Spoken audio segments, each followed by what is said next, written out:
Kendaraan lapis baja milik infanteri angkatan bersenjata Ukraina terdeteksi drone pengintai Rusia, seperti yang terlihat di dalam sebuah video yang ramai beredar di Telegram pada Jumat 15 Maret 2024. Tank pasukan Zelensky tersebut terdeteksi ketika sedang melintas dan beroperasi di perbatasan wilayah Belgorod.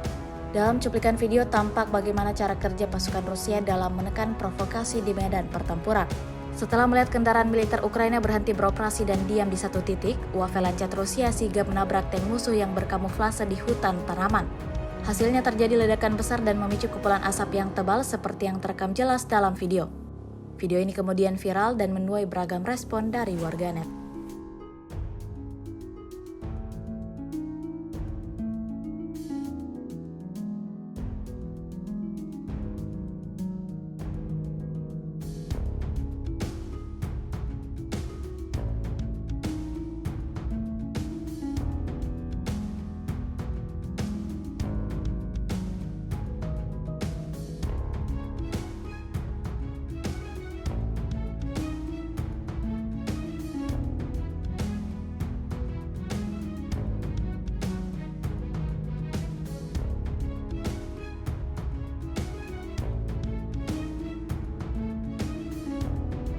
X sekarang menghadirkan lokal menjadi Indonesia.